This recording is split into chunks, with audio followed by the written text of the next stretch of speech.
துளி பெருவெள்ளம். இன்று நாம் சேமிக்கும் ஒவ்வொரு ரூபாயும் நாளை நம் கனவுகளை நினைவாக்க ஒரு பெரும் சக்தியாக மாறும். ஒரு சிறுமி சேர்த்த சேமிப்பு அவள் குடும்பத்திற்கு கஷ்ட காலத்தில் எப்படி மாற்றியது? வாருங்கள், ஒரு அழகான சேமிப்பு பயணத்தை தொடங்குவோம். இது குரலின் கதை. சிறு துளி பெருவெள்ளம். ஒரு சேமிப்பு கதை.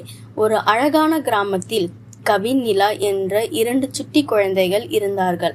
அவர்கள் தந்தை ஒரு விவசாயி, தாய் தையல் வேலை செய்பவர். ஒரு முறை அவர்கள் பிறந்த நாளைக்கு தந்தை இருவருக்கும் 2 அழகான மண் உண்டியல்களை பரிசாக கொடுத்தார்.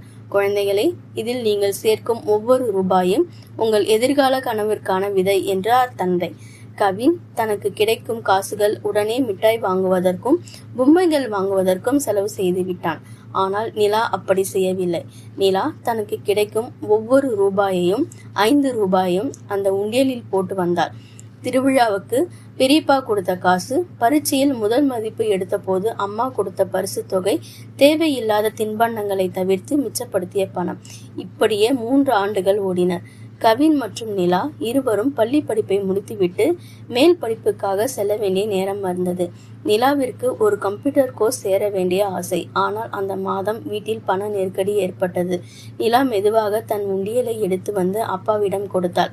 அதை உடைத்து பார்க்கும்போது எல்லோரும் ஆச்சரியப்பட்டார்கள். அதில் நிலா சேர்த்த சிறு சிறு தொகைகள் சேர்ந்து ஒரு பெரிய தொகையாக மாறியது. அப்பா, என் படிப்பிற்கு நான் சேர்த்த இந்த பணம் உதவும் அல்லவா என்றார். நிலா கேட்டாள். அப்பா கண் கலங்கினார்.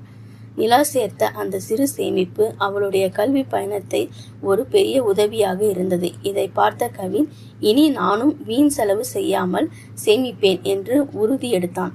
நிலாவின் சேமிப்பு அவர்களுக்கு கல்வியை கொடுத்தது போல உங்கள் சேமிப்பு உங்கள் எதிர்காலத்தை பாதுகாக்கும். வீண் செலவுகளை தவிர்ப்போம், வளமான வாழ்க்கை அமைப்போம். இந்த கதை உங்களுக்கு பிடித்திருந்தால் உங்கள் நண்பர்களுக்கு பகிருங்கள். மேலும் ஒரு நல்ல கதையுடன் உங்களை சந்திக்கின்றேன்.